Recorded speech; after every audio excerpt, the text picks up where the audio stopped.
I'm Emma Wilson, 29 years old, and I've spent my entire life living in my older sister Olivia's shadow. When Ryan proposed after 3 beautiful years together, I finally had something that was just mine to celebrate. Then came our engagement party, where Olivia grabbed the microphone, announced her pregnancy, and with that infamous smirk said, "Sorry, guess I stole the spotlight again." Everyone laughed while Ryan and I sat in stunned silence. But what happened? Next changed everything. Our revenge came in an envelope, and when she saw our save the date, her screaming phone call told me I'd finally taken back my power. Before I get into all the details, let me know where you're watching from in the comments. If you've ever dealt with a spotlight-stealing family member, hit that like and subscribe button. Trust me, you'll want to hear how this story ends. Growing up as Emma Wilson meant living perpetually in Olivia's shadow. My sister was always exactly 2 years and 3 months older than me, but the gap in our parents' attention and affection stretched far wider than any calendar could measure. From our earliest years, Olivia captivated everyone around her with her natural charisma, striking looks, and effortless achievements. By high school, the pattern was firmly established.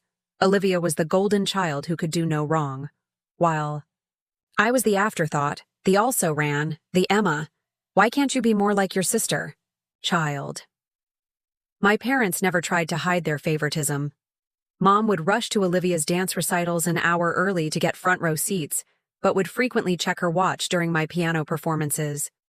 Dad proudly displayed Olivia's cheerleading trophies in the living room while my academic awards gathered dust in a drawer somewhere. It wasn't that they didn't love me. They just loved her more visibly, more enthusiastically, more proudly. The pattern of Olivia stealing my moments started early but became painfully predictable as we grew older. When I graduated high school with honors, my small celebration dinner somehow transformed into a congratulatory party for Olivia, who had just been accepted to her first-choice college, the same school that had waitlisted me months earlier. When I landed my first professional job after college, my parents barely acknowledged it because Olivia had just gotten engaged to her college sweetheart Mark. Over time, I developed a protective shell around myself. I learned not to share good news with my family right away, savoring my accomplishments privately before subjecting them to inevitable comparison.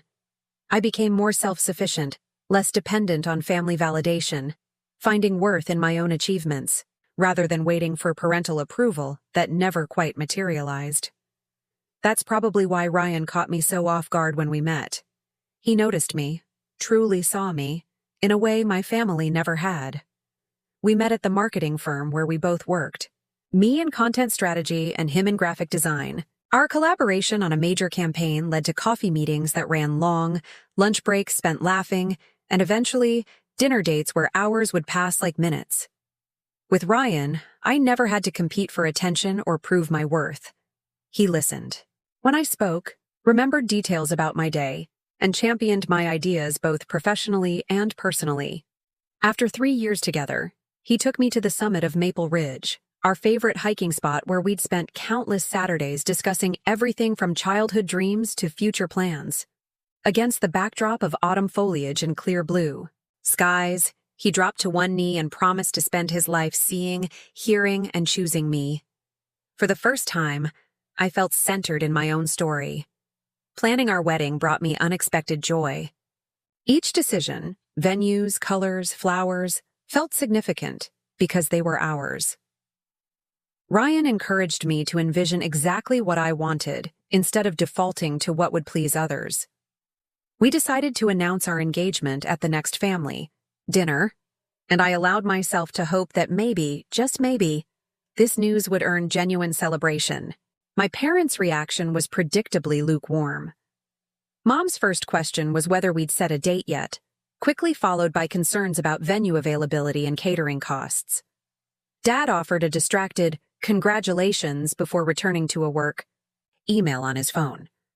I had expected this, but Ryan's visible disappointment made it sting anew. Olivia's reaction, however, seemed unexpectedly sincere. She squealed, hugged me tightly, and immediately asked to see the ring. She complimented Ryan's taste and suggested we start a wedding Pinterest board together. "I've been through this," Whole planning process, she reminded me, twisting her own wedding band. I can help you avoid all the mistakes I made. For a brief, hopeful moment, I wondered if my wedding might be the thing that finally allowed us to connect as sisters rather than competitors. With our engagement announced, Ryan and I decided to host a formal celebration at the Lakeview, a gorgeous venue overlooking Milton Lake that we'd both fallen in love with. I threw myself into planning with unexpected enthusiasm, determined to create an evening that perfectly represented us as a couple. I selected a color scheme of navy blue and silver, ordered custom floral arrangements featuring white roses and blue hydrangeas, and spent hours curating the perfect playlist. The guest list included about 50 people. Close friends, colleagues we both cherished, Ryan's warm and supportive family, and my more complicated one. Each decision felt meaningful, each choice a building block in the foundation of our life together. Ryan's parents were incredibly supportive throughout the process.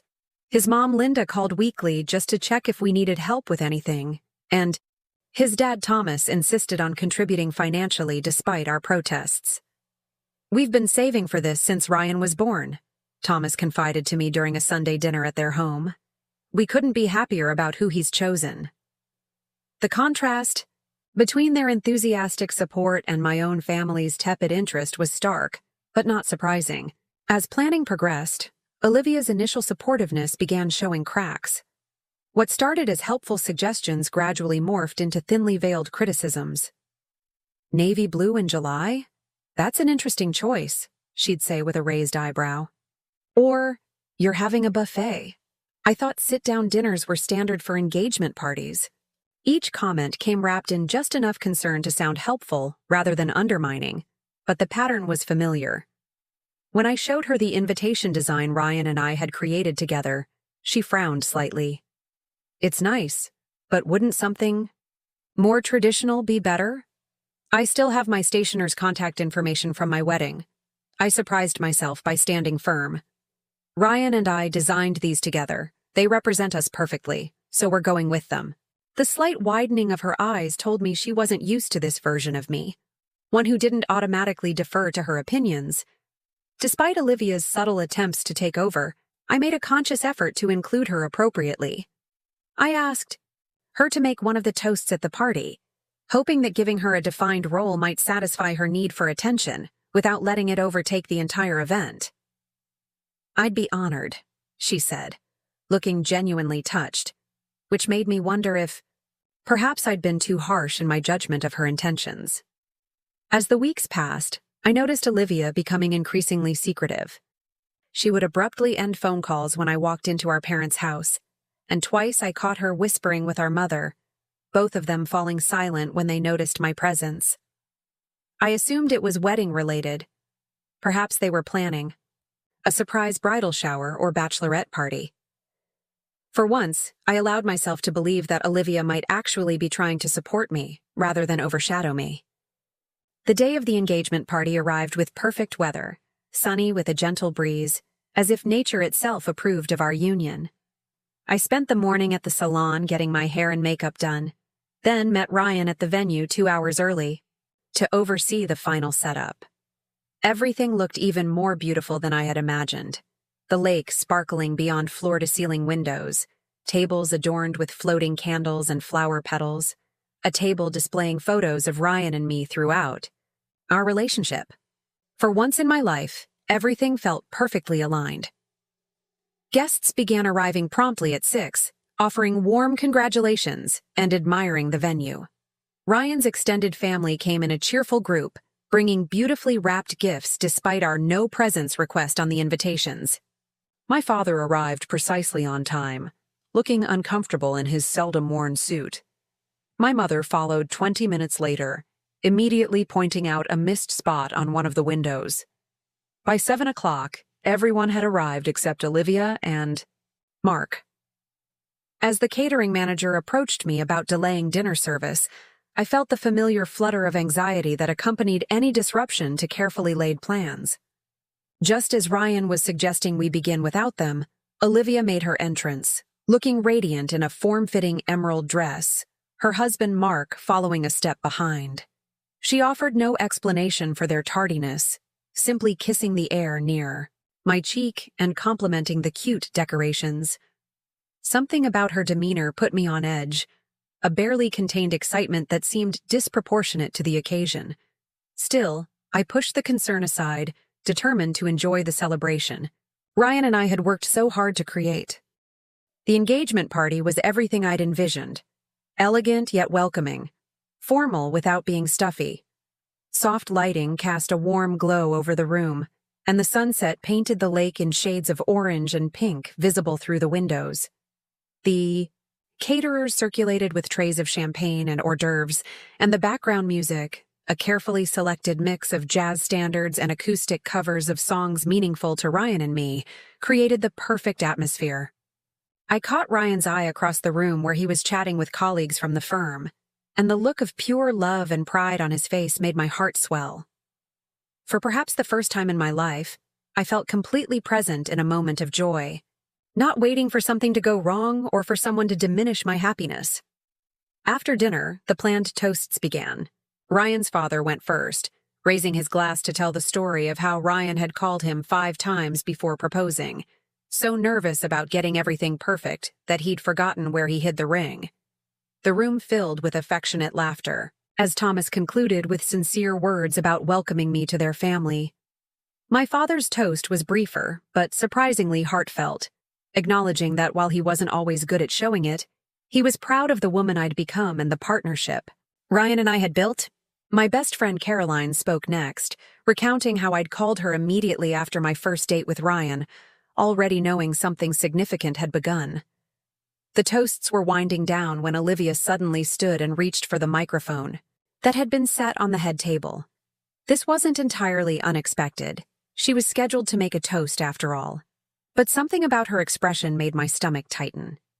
She tapped the microphone twice, though it was unnecessary in the die. Already quiet room, and smiled broadly. "I know Emma asked me to say a few words about her and Ryan, and I will," she began.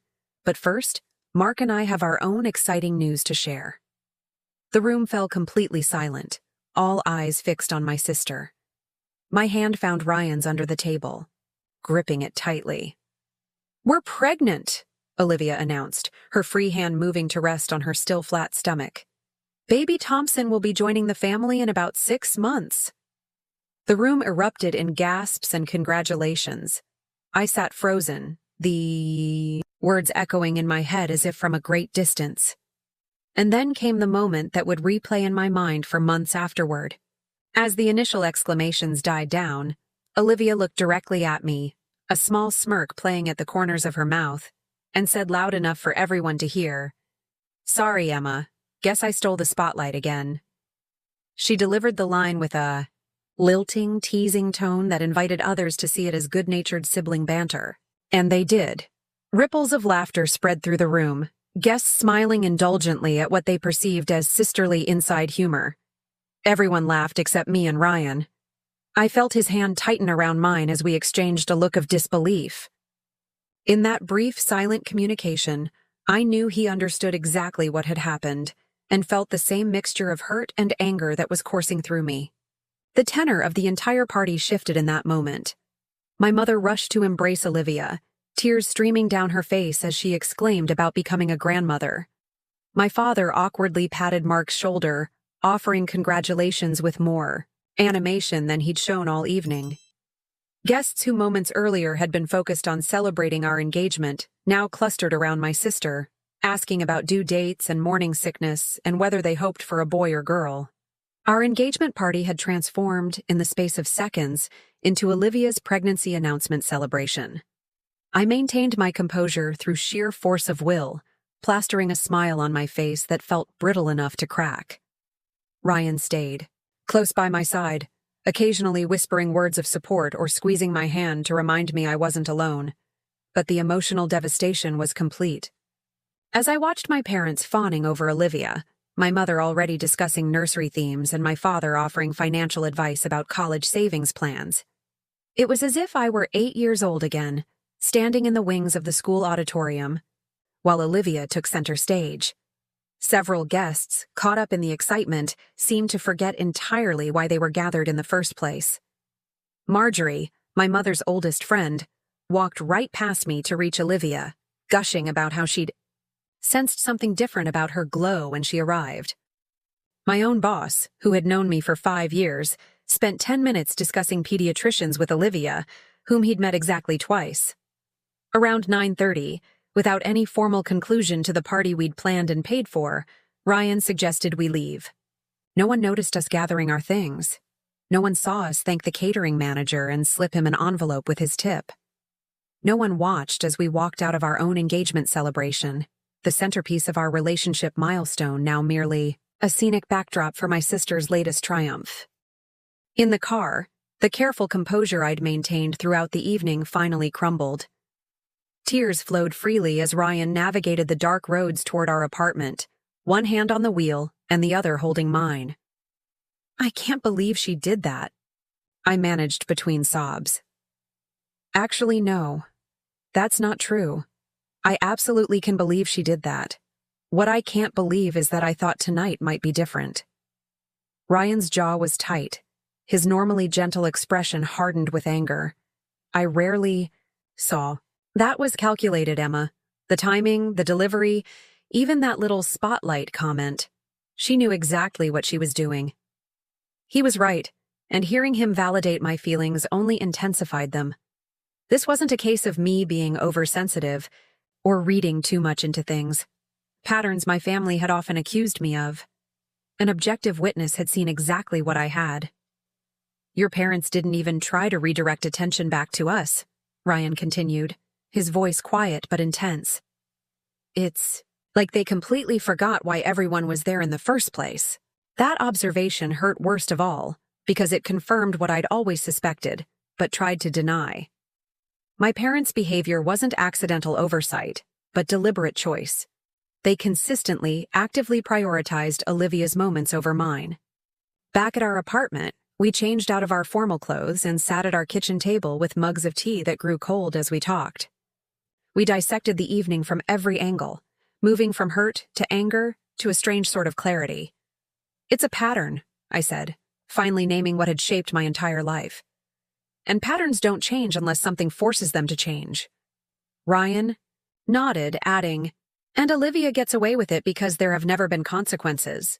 Why would she stop behavior that's consistently rewarded?" We fell asleep on the couch around 2 a.m, emotionally exhausted. I expected to at least receive some text messages checking on our abrupt departure, but my phone remained silent throughout the night. The next morning brought a flood of notifications, but none expressing concern about us. My mother had created a family group chat titled Baby Thompson Updates with a sonogram picture. My father had texted separately asking if we could move our wedding planning discussion to the following month since "Your sister needs support with her pregnancy right now." Various relatives and friends had sent messages gushing about Olivia's news without a single mention of the engagement party or how it had ended. It was the final confirmation that in my family's eyes, my milestone would always be secondary to any development in Olivia's life. The text that broke me came from my mother at 10:17 a.m. "Emma, your sister's first trimester has been rough, and she'll need family support in the coming months. Have you and Ryan considered postponing the wedding planning until after the baby arrives? It would mean so much to your sister not to feel rushed with all she's going through." The audacity of the suggestion, that I should postpone my wedding for a pregnancy that had been deliberately announced to overshadow my engagement, left me speechless. I handed the phone to Ryan, who read it and set it down with deliberate care, as if resisting the urge to throw it across the room. "This ends now," he said, his voice calm but resolute. "Our wedding is about us, not your sister, not your parents' preferences, not anyone else's convenience. It's time to take control of our own narrative." We spent the morning discussing options. The most obvious response would be direct confrontation, calling out Olivia's behavior and my parents' enabling of it. But years of family dynamics had taught me that such confrontations inevitably ended with me being labeled oversensitive or jealous. Another option was to exclude Olivia from the wedding entirely, but that would likely result in my parents refusing to attend as well. As we talked, a different approach began to take shape. One that would allow us to celebrate our relationship on our terms while sending a clear message about boundaries. What if, Ryan suggested, we completely change the type of wedding we're having? Something that would make it difficult or impossible for Olivia to overshadow us again? The idea took root and blossomed as we discussed it. We had originally planned a traditional local wedding with about 150 guests. What if, instead, we opted for a destination wedding? Something intimate, with limited guest capacity and restrictions that would naturally exclude certain people, including perhaps a sister who would be 7 months pregnant by our preferred date. The more we talked, the more right it felt. We spent the afternoon researching destination wedding locations, costs, and logistics. We calculated that with the money we'd save on a large local reception, we could afford a beautiful ceremony in a stunning international location. By dinner time, we had settled on Santorini, Greece, a place we'd both dreamed of visiting, with whitewashed buildings against the blue Mediterranean that would make a perfect backdrop for our vows.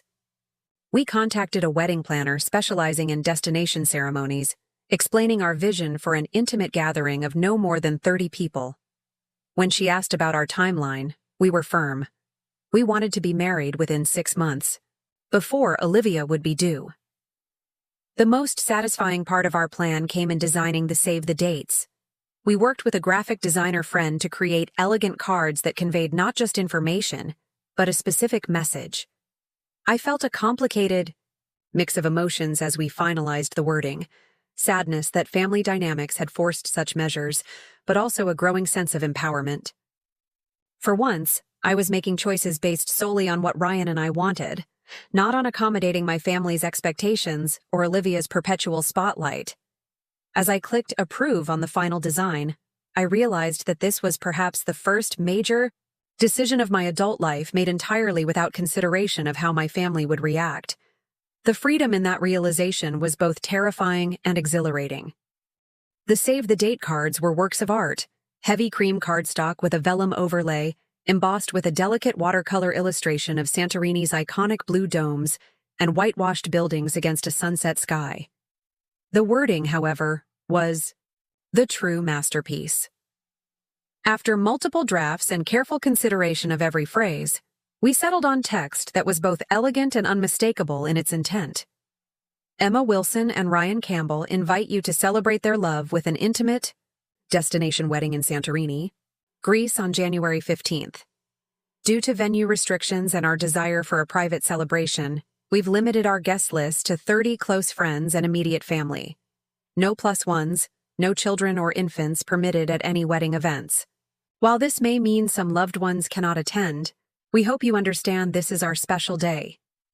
Formal invitation to follow for those who can join our celebration.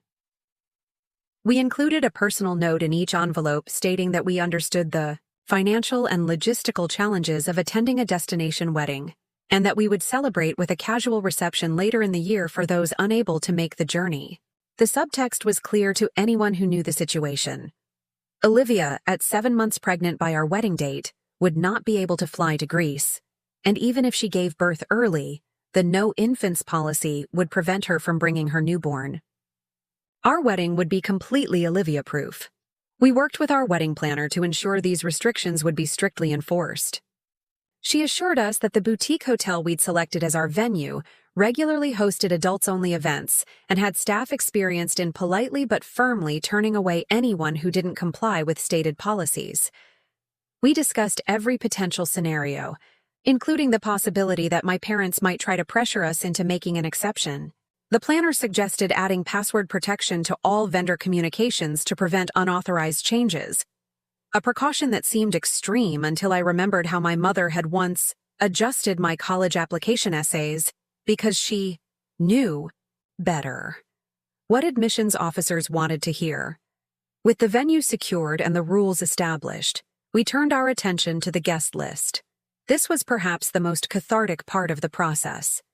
Instead of the obligatory family invitations that would have dominated a traditional wedding, we selected only people who had genuinely supported our relationship. Ryan's parents and his brother topped the list, along with a handful of aunts, uncles and cousins who had always treated me as family. From my side, I included my father, giving him the benefit of the doubt that he might choose to support me independently of my mother's decisions. I also included 2 distant cousins who had always been kind to me.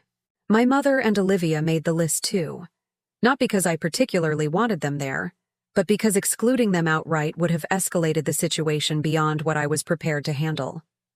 The rest of our guest list consisted of close friends who had celebrated our relationship from the beginning and colleagues who had become genuine friends. In our wedding planning meetings, we made a conscious decision to exclude any mention of pregnancy or babies from all aspects of our celebration.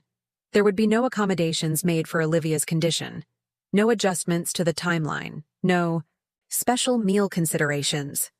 Any traditional wedding elements that might allow Olivia to insert herself into the spotlight, like a large bridal party with a matron of honor role she might expect, were eliminated in favor of a simple ceremony, focusing solely on Ryan and me. We decided to send the save the dates exactly 1 week after the engagement party, timing that would make the connection between the 2 events impossible to miss. The morning we planned to mail them, I felt a moment of hesitation. Was this petty? Was I stooping to Olivia's level by orchestrating such a deliberate response to her announcement? Ryan sensed my uncertainty. This isn't about revenge, he reminded me gently. It's about setting boundaries and creating a wedding day that's true to us. You deserve to be the center of attention at your own wedding, Emma. His words reinforced what I was slowly coming to believe, that wanting my moment after a lifetime of yielding the spotlight wasn't selfish or petty, it was healthy. I addressed each envelope by hand, a task that felt ceremonial. With each name I wrote, I was consciously choosing the community that would witness and celebrate our commitment. When I wrote Olivia and Mark Thompson on their envelope, my hand didn't shake. I felt calm, resolved. We drove together to the post office and dropped the stack of envelopes into the mailbox. As they slid from my fingers, I felt a weight lifting. Not just the physical weight of the cards, but the heavier burden of always accommodating others at my own expense. The wait for responses began.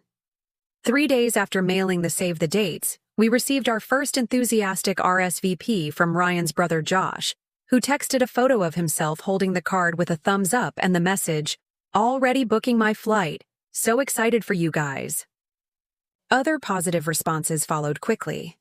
Friends who loved the idea of combining our wedding with a Greek vacation, colleagues who appreciated the adults-only policy, Ryan's extended family members who immediately started researching Greek customs to incorporate into their attire or gifts. My father called 5 days after the cards went out, his tone confused rather than angry. "Emma, your mother and I just received your save the date. Greece? In January? Don't you think that's going to be difficult for a lot of people?" His focus on a lot of people, rather than specifically mentioning Olivia, told me he was trying to avoid the obvious conflict. "Ryan and I want an intimate destination wedding," I replied calmly. "We understand not everyone will be able to attend, and we're completely fine with that." There was a long pause before he asked, "And the no children policy? You know your sister will have a newborn by then if she gives birth early." "The venue has strict policies," I answered, the half-truth coming easily. "And honestly, Dad, Ryan and I want a child-free celebration where all our guests can fully enjoy themselves, without distractions." Another pause, longer this time. "Your mother isn't happy about this. She thinks you're being inconsiderate of your sister's condition." I took a deep breath, steadying myself before responding. "This is our wedding, Dad. We're planning it in the way that feels right for us. I hope you'll be there, but I understand if you can't." The conversation ended shortly after, with my father promising to think about it. I hung up feeling stronger than I had expected. I had stated my boundaries clearly and calmly, without apologizing or backing down. The die was cast. All that remained was to wait for the inevitable storm that would follow. Ryan and I were spending a quiet Sunday evening at home, curled up on the couch with takeout and a movie, when my phone began vibrating violently against the coffee table. Olivia's name and photo flashed on the screen, and Ryan paused the movie, without me having to ask. For a moment, I considered letting it go to voicemail, But something in me knew that postponing this confrontation wouldn't make it any easier. I picked up the phone and had barely said hello before Olivia's voice came through, so loud that I had to hold the phone away from my ear. "What the hell, Emma? Greece? In January? Are you freaking kidding me?" Her words tumbled out in a screaming tirade that made it clear she'd been stewing on this for hours, possibly days. "You know I can't fly internationally when I'm 7 months pregnant. No airline would even let me on the plane. And a no infants policy? So even if I give birth early, I can't bring my baby? What kind of sister plans a wedding knowing her own sister and niece or nephew can't be there?" I waited for her to pause for breath before responding, my voice deliberately calm and measured. "Hello to you too, Olivia. Yes, Ryan and I are getting married in Santorini. We're very excited about it." My controlled tone seemed to infuriate her further. "Don't play dumb with me, Emma. You did this on purpose. This is about the engagement party, isn't it? You're being petty and spiteful because you're jealous of my pregnancy announcement." And there it was. The familiar accusation that had followed me throughout our relationship. Any negative reaction to Olivia's behavior was always framed as my jealousy, never her inconsideration. "I'm not playing dumb," I replied, feeling Ryan's supportive hand on my shoulder. "Ryan and I decided on the wedding that would make us happiest. That's what wedding planning is supposed to be about, right? The couple's preferences."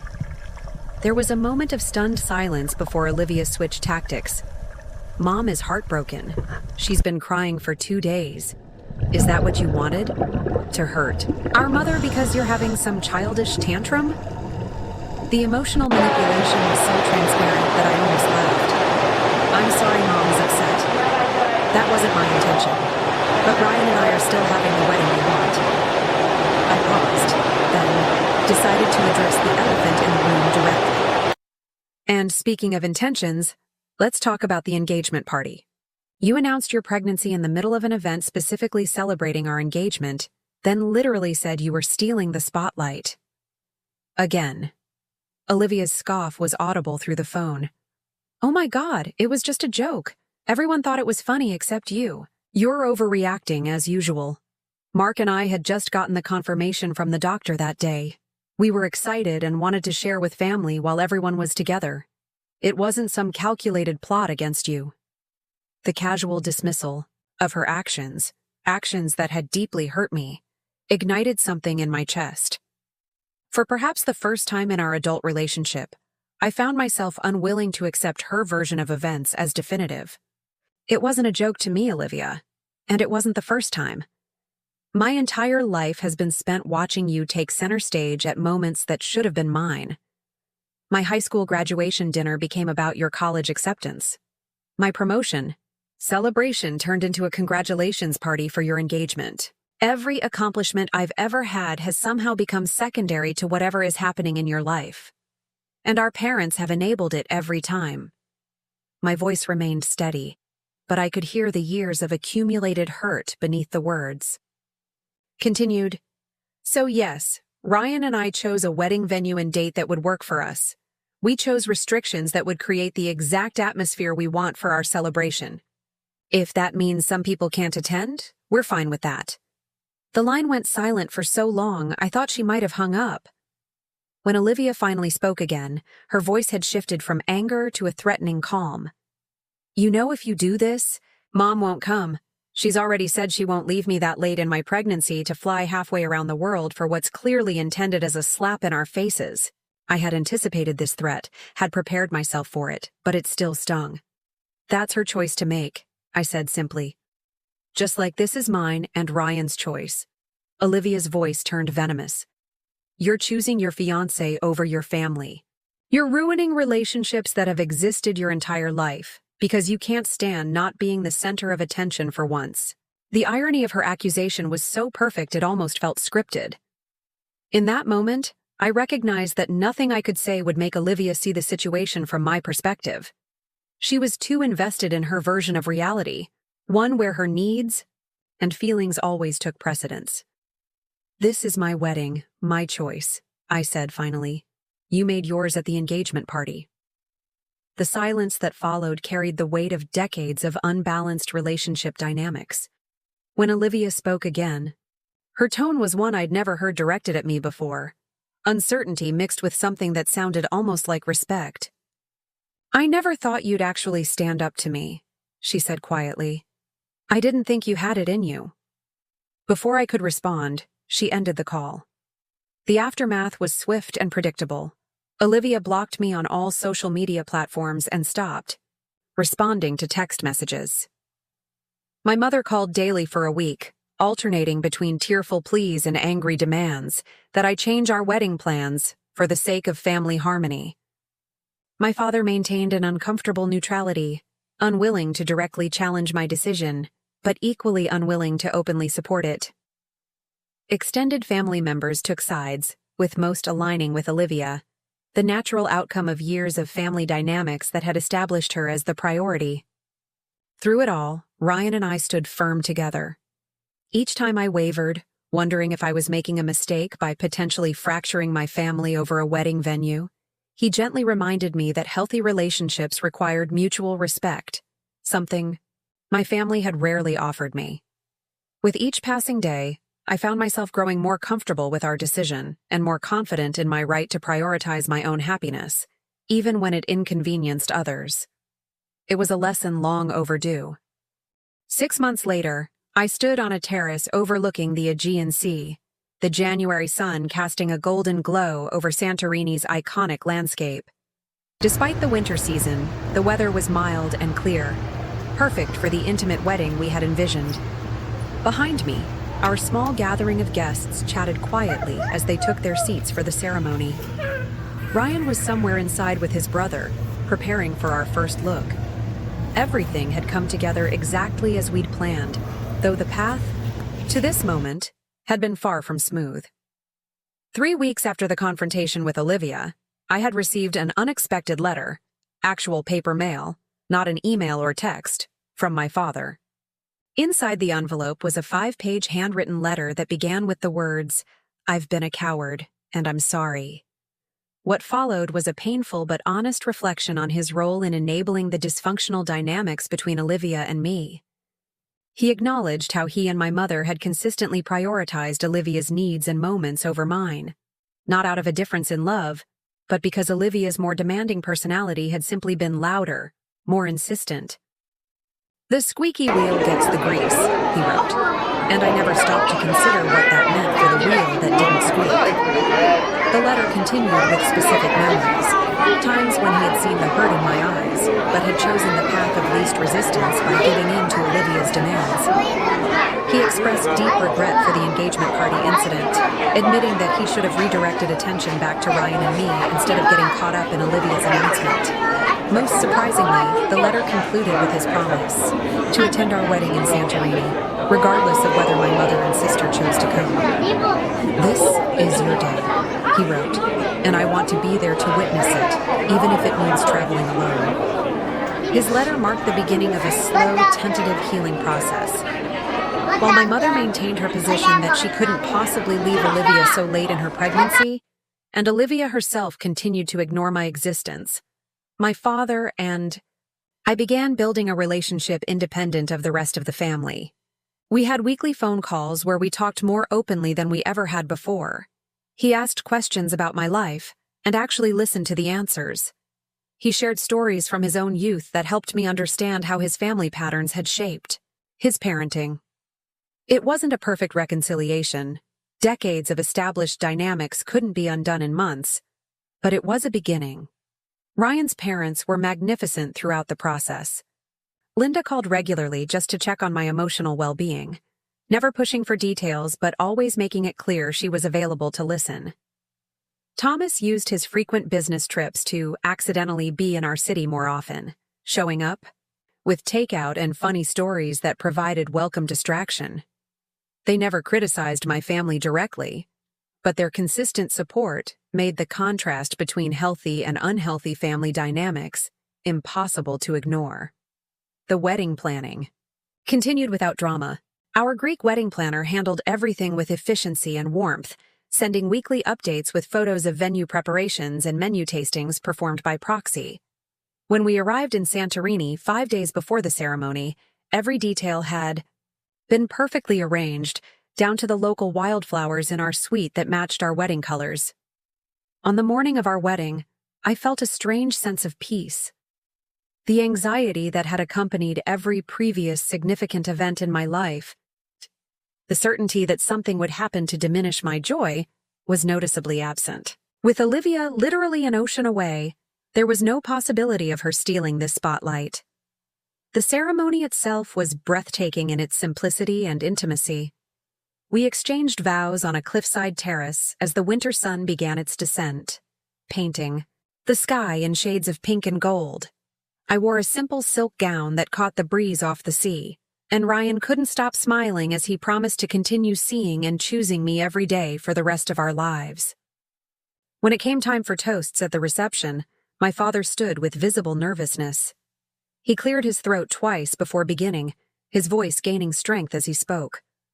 "I've failed Emma many times throughout her life," he said openly, causing a ripple of surprised murmurs among guests who weren't aware of our family situation. I allowed patterns to continue that should have been broken. I missed opportunities to celebrate her uniqueness because I was too busy managing someone else's needs. He looked directly at me as he continued, "But watching her stand firm in what she wants and deserves has taught me that it's never too late to change those patterns. Emma, I am so proud of the strong woman you've become, often without the support you should have had. And Ryan," he turned to my new husband, "thank you for loving my daughter the way she deserves to be loved, completely and without competition." There wasn't a dry eye at our small reception as he concluded, "To Emma and Ryan, may your life together be filled with moments where you both feel fully seen and celebrated." 6 months after our wedding, Olivia gave birth to a healthy baby girl. Despite our ongoing estrangement, I sent a carefully selected gift, a beautiful handmade blanket and a children's book about the special bond between aunts and nieces. I included a simple note: "Congratulations on your new arrival. Whatever has passed between us, I would like to know my niece. When you're ready, I'm here." It was an olive branch extended without expectation, a sign that while I had learned to set boundaries, I hadn't closed the door completely. To my surprise, Olivia sent a brief text 2 weeks later with a photo of the baby wrapped in the blanket I had sent. No words accompanied the image, but it was a start. My mother remained more resistant to the new boundaries I had established. Our conversations were infrequent and strained, each of us carefully avoiding any topic that might lead to conflict. But even she eventually began making small efforts, remembering to ask about Ryan's work promotion, sending a housewarming gift when we bought our first home a year after our wedding, occasionally mentioning things from my childhood that showed she had been paying more attention than I'd realized. The healing wasn't dramatic or complete, but it was real. The most significant change, however, was within myself.